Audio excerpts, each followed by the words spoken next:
aparece a figura de Camões e também na Hungria, onde Camões, a partir da obra de Kölcsey, chegando a outros autores, aparece Camões como uma figura a seguir, uma figura que era capaz de negar o amor para trabalhar em prol da pátria, e o amor foi vencido pelo amor da pátria.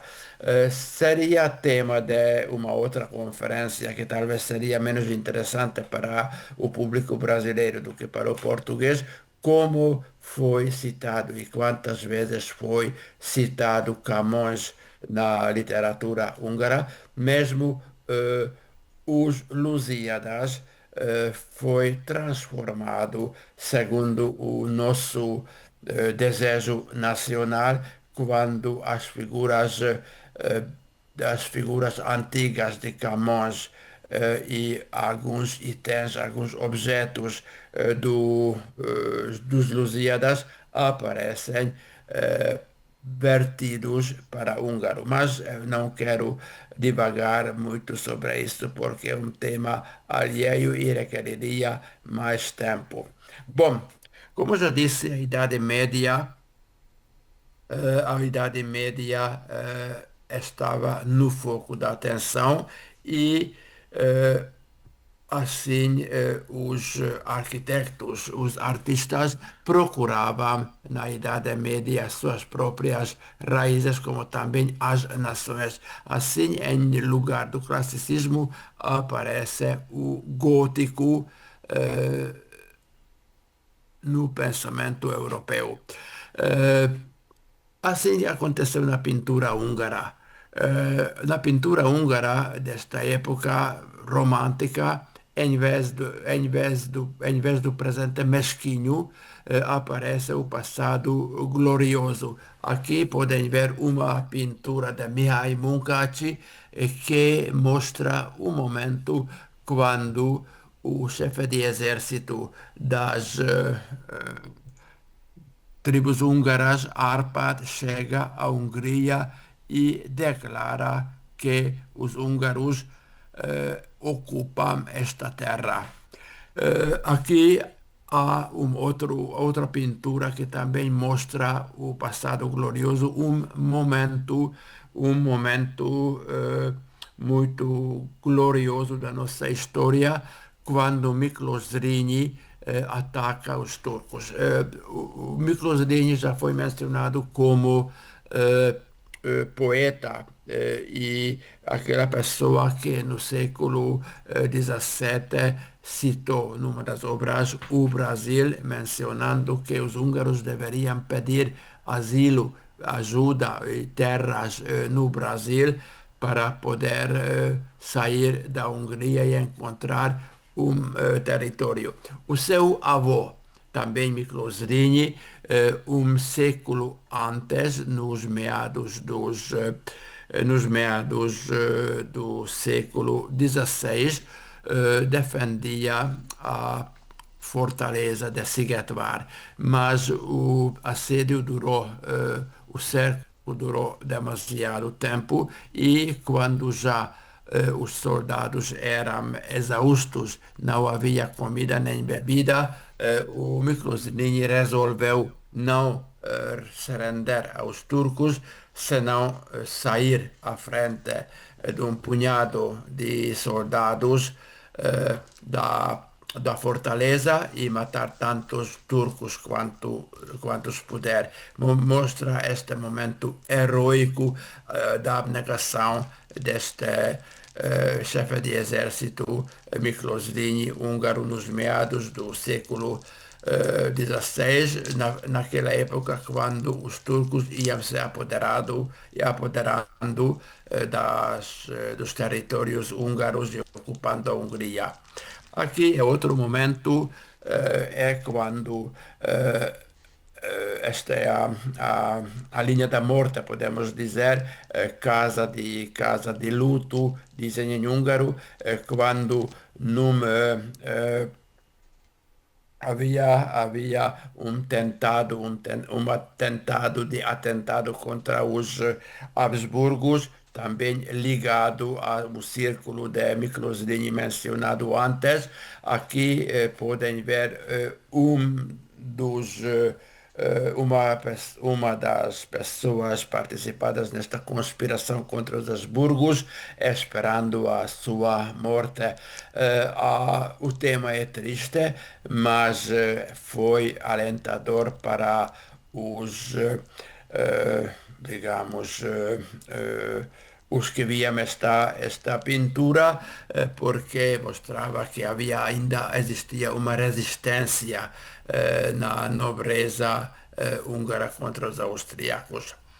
Bom, como já disse, nesta época nasce o conceito da nação e a burguesia elabora um conceito da nação. Onde saber, não sei quantos são versados na história, que quando se falava da nação na Idade Média, compreendia-se a nação, os nobres, aquelas pessoas que podiam lutar pela pátria, e enquanto aos servos que trabalhavam na terra, enquanto aos raros burgueses, eles não formavam parte da nação. Mas a burguesia surgindo depois da Revolução Francesa, elaborou o seu conceito da nação, que foi acompanhado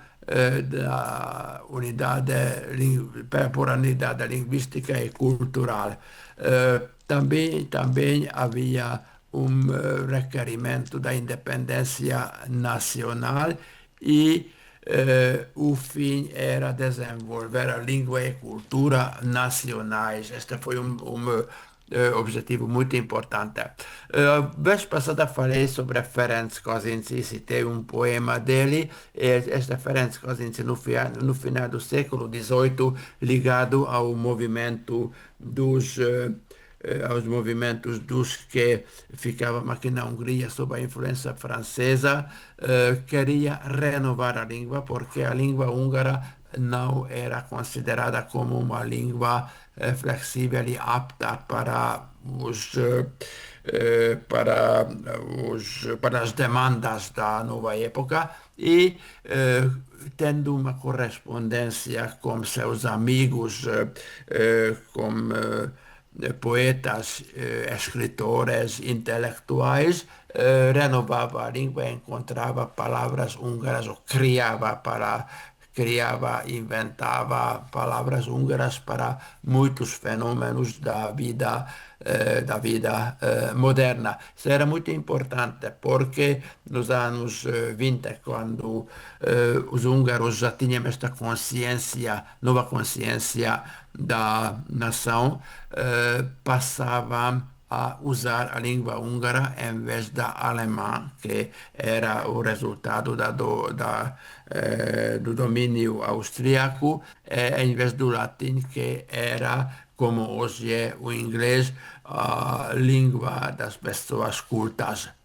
Bom,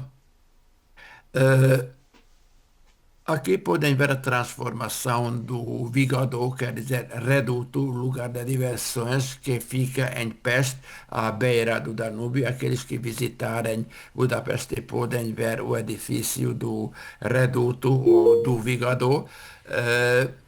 Este edifício, primeira forma, na primeira concepção, foi feita em estilo clássico, mas em 1849 foi destruído o edifício e foi erguido um novo edifício que queria representar o estilo nacional. É muito curioso que este edifício, que queria refletir, queria ser construído em estilo nacional, foi edificado na época da opressão de Bach. Esta foi uma época de opressão subseguida à Revolução de 1848. Bom, já mencionei a década de 1820. Esta foi a época, o início da época das reformas, que durou uns 30 anos, a partir de 1820 até 1848, quando aconteceu a Revolução de 15 de março, um dos nossos grandes acontecimentos históricos. Foi neste ano que Pest e Buda tornou-se uma cidade grande.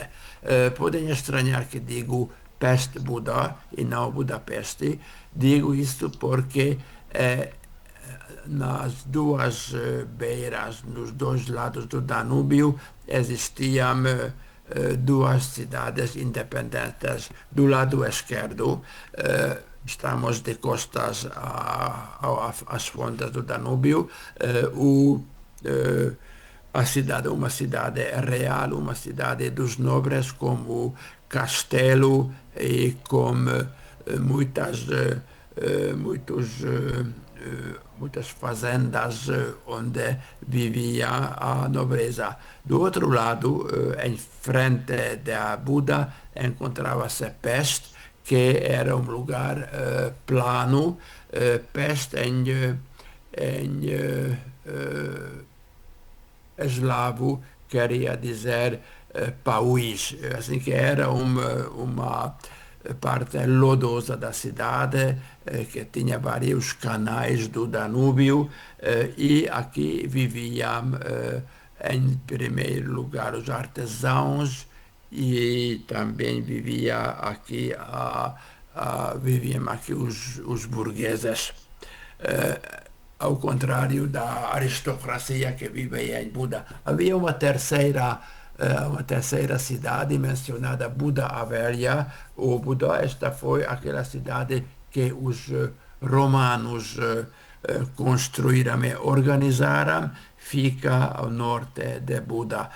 Nos anos 70 foram reunidas estas três cidades e a partir de 1875 se chama a capital da Hungria Budapeste, reunindo Pest, Buda e Buda Velha. Bom, na época da nação, começa o enriquecimento da nação. Podemos ver uma prosperidade intelectual e econômica. Aparece o teatro húngaro, se fundam revistas e casas editoras, publicam livros em húngaro, e também aparecem revistas de moda que, aproveitando as leitoras que tinham uma preferência de literatura, publicam obras de poetas húngaros. É nesta época que se funda a Academia das Ciências da Hungria. Aqui podem ver a figura do magnata István Széchenyi, que entregou as rendas de um ano ao edifício da academia, e esta academia, fundada em 1825, a partir de 1862, se aloja neste edifício, que fica também à beira do Danúbio. Nesta época é que se constrói o Teatro Nacional. Aqui podem ver o primeiro edifício do Teatro Nacional. Depois disso havia vários edifícios. Agora está no quarto ou quinto lugar o nosso Teatro Nacional.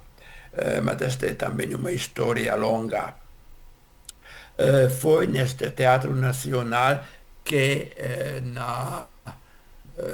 no dia da Revolução de 15 de março, 15 de março de 1848, foi estreado Drama Nacional Bankban de József Katona, e evocando este drama episódio sangrento da história húngara.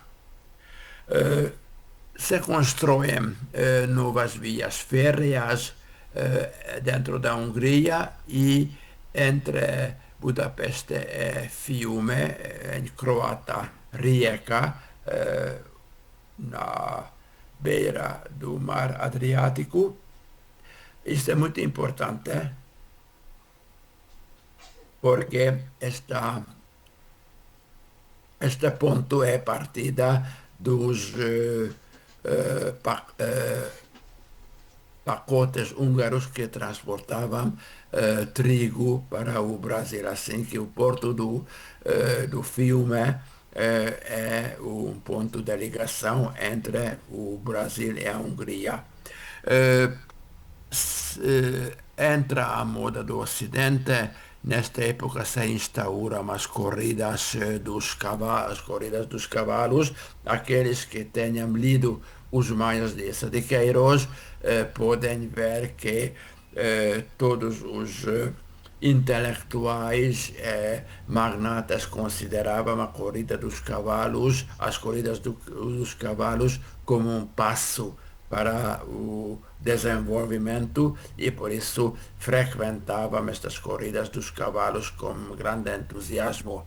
Começa uma vida social ativa e curioso é que nesta vida social ativa aparece a moda húngara, quer dizer, a barba era considerada como uma atitude nacional, que podem ver muitas pessoas com barba, entretanto que as caras rapadas eram consideradas como uma moda alemã, de um lado. Do outro lado, isso não aparece tanto nesta imagem, mas aqui nestes eventos da vida social, aparecem os vestes, as roupas tradicionalmente húngaras, mostrando também como isso o nacionalismo desta nova classe que aparecia no palco social.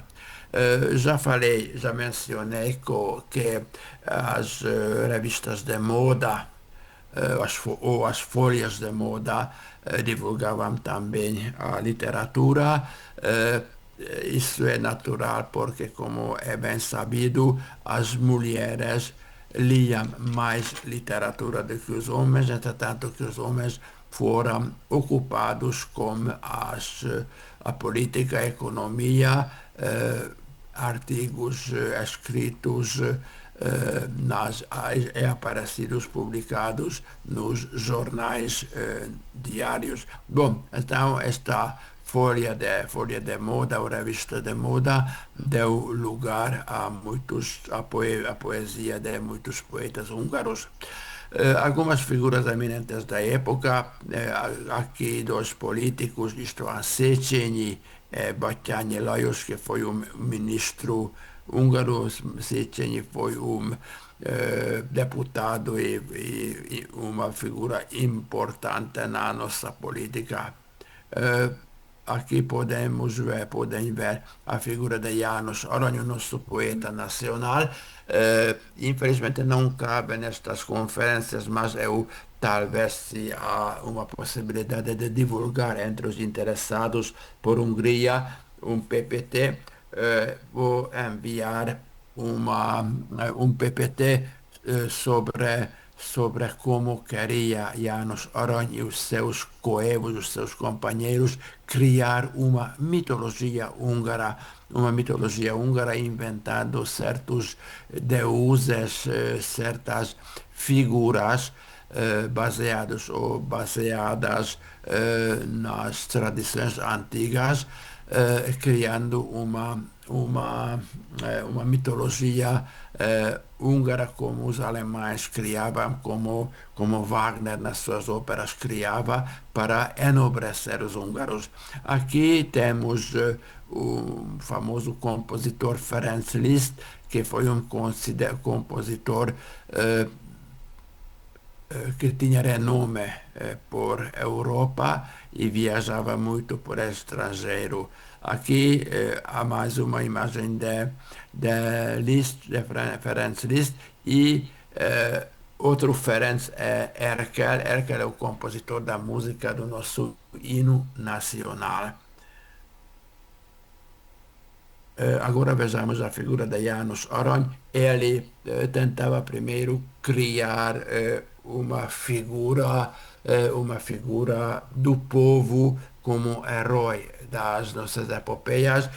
As nações como Grécia, como os finlandeses, como os alemães, tinham epopeias, ou pelo menos poemas épicos que foram fragmentos de epopeias. Isso também aconteceu no caso dos espanhóis, que tinham o Cid, os finlandeses Kalevala e assim por diante. Havia uma demanda, uma necessidade de encontrar também uma epopeia húngara. Havia certos vestígios, notícias muito vagas que existia um poema épico húngaro dos anos 1100, 1200, mas dado que na nossa corte real nunca se tinha em tanta estima a literatura, isso já ou não existia nunca ou se perdera. Desta forma, János Arany, que era um grande poeta, o maior poeta, um dos nossos maiores poetas, tentou inventar a figura de homem simples que era um herói na época cavaleiresca. Este foi o Toldi, um homem com força humana, força muscular excepcional e com uma honestidade muito forte pelo rei. Eh, Aqui, vou passar e enviar a quem quiser poder ler. Esta é como apareciam motivos húngaros na epopeia de Camões. Este vou saltar, vou passar. A razão disso que um tradutor utilizava motivos húngaros era que estava tão saturado esta época com o sentimento nacional, como orgulho nacional, que a pessoa não podia salvar-se, não podia ignorar este sentimento nacional, e isto transparecia nas suas manifestações. Aqui, para a leitura de casa, apresento os bardos galeses de János Arany, traduzido pelo nosso grande amigo Zoltán Rózsa. Este é um poema que mostra também o sentimento de liberdade, o sentimento revolucionário dos húngaros. Quando fala de outra coisa, mas na realidade quer falar sobre a liberdade e a independência da Hungria. Temos o nosso grande poeta Sándor Petőfi, que faz 2 anos teve o bicentenário do nascimento. Ele teve uma vida bastante curta porque morreu na guerra pela liberdade húngara em 1849. Dois cossacos mataram-no num campo de batalha de Segesvár. Ele foi uma estrela na literatura húngara. Ele foi um poeta excelente, um poeta muito criativo durante a sua curta vida. Ele, em 8 anos, produziu poemas para um livro de mais de 1000 páginas, se que podem imaginar. Ele era um grande ator, poeta, porque ele era capaz de criar certos avatares. Por exemplo, falava sobre o amor, falava sobre o vinho, sobre as tascas dos bebedores de vinho, falava sobre a liberdade, tinha um sentimento revolucionário. Ele, eh, ele imaginava estas situações e era capaz de veridicamente escrever sobre estes sentimentos. Além disso, ele escreveu poema sobre um herói pobre que era o János Vitéz, o paladino João, que narra a história para crianças como um órfão pastor chega a ser um grande herói. Se alguém estiver interessado, pode me escrever em privado e podemos enviar ou podemos pedir o nosso cônsul honorário enviar o poema épico de Sándor Petőfi, que foi publicado na Biblioteca Panônica com motivo do bicentenário do nascimento do poeta. Vale a pena ler, é um excelente poema, é em excelente tradução e a feição do livro, a capa do livro também são excelentes. Bom, aqui podem ver um poema revolucionário de Sándor Petőfi. Ele teve uma atitude, ou assumiu uma atitude de proletário, de servo, e assim falava contra os aristócratas, falando sobre acontecimentos revolucionários. Eh, Agora quero mencionar mais duas figuras do século XIX, dois escritores.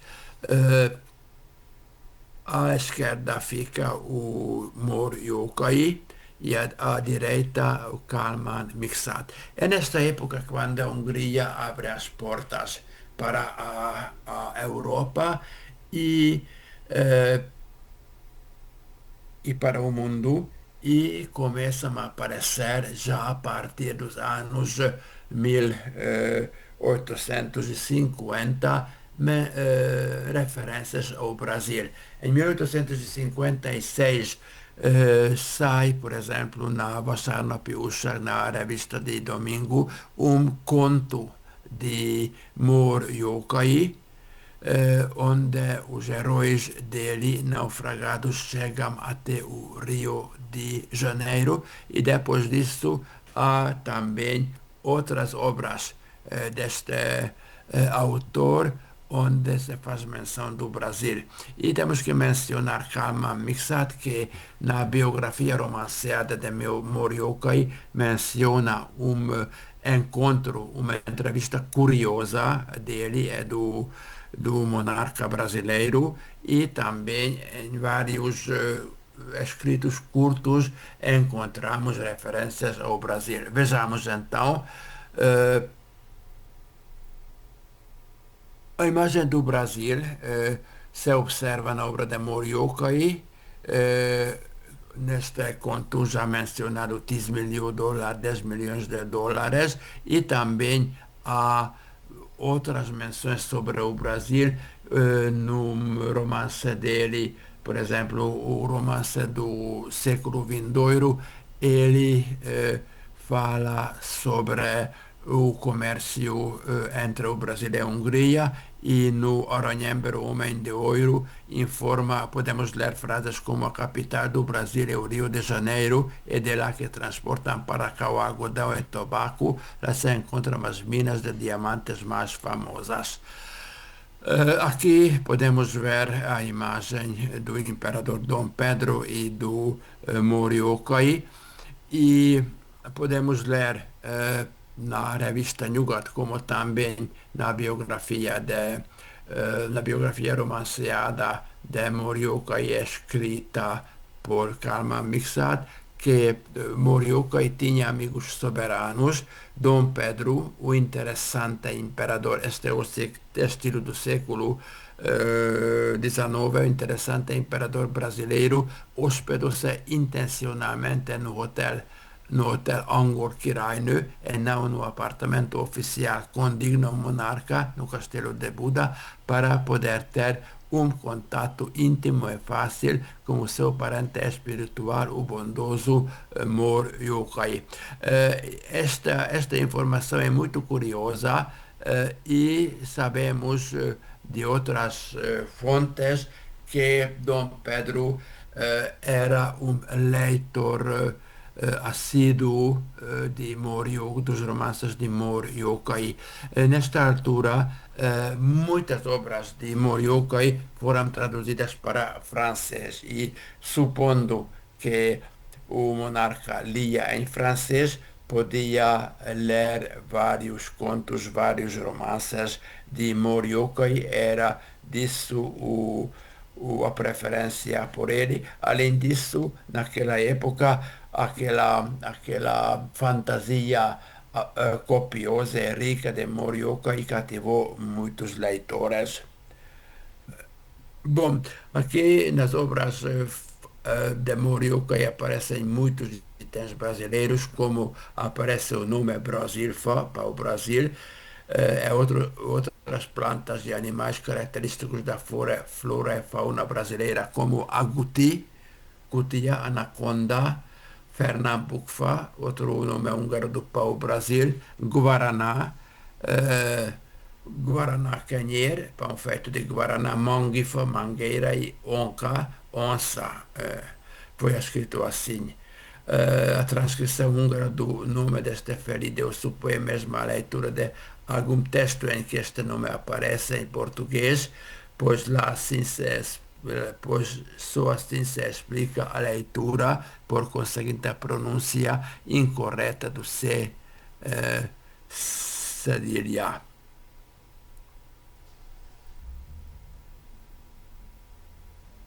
Bom, esta é mais uma referência aqui, os contos e romances de Yokai, onde há referências ao Brasil. Podem ler em casa e consultar esta linha e mixar. O outro caso é de Karl Mixat, que com naturalidade menciona o Brasil nos seus escritos. Por exemplo, num lugar menciona o Conde Zichy em seu cavalo, que chegou a parar na cavalariça do imperador brasileiro, cruzou a nado o mar Mediterrâneo. Noutro lugar, continuamos a criticar-me por ter conduzido sob a mão a imperadora brasileira na exposição de Filadélfia. Bom, isso é a parte histórico-cultural e agora vem uma parte gramática. Eu não vou entrar agora na explicação dos adjetivos em húngaro. Tentei dar uma explicação escrita bastante pormenorizada. Esta é a aula de hoje. Agradeço a vossa atenção e continuamos as nossas leituras e conferências, palestras sobre o Brasil na próxima semana, com os anos da conciliação, quando depois da Revolução Húngara e uma época triste de terror austríaco, a Hungria, no final do século XIX, começou a ter um florescimento que foi a época mais feliz da Hungria. Muito obrigado pela atenção e até a próxima semana. E se alguém estiver interessado num livro, outras informações, pode me escrever diretamente. Obrigado e com licença. Senhor professor, muito obrigado. Novamente uma aula magnífica. Agradeço em nome de todos que nos acompanham, especialmente em nome do Consulado Honorário aqui no Paraná. E aguardamos então com ansiedade a próxima aula ou na próxima semana, o nosso próximo encontro. Muito obrigado, Muito um excelente obrigado. descanso.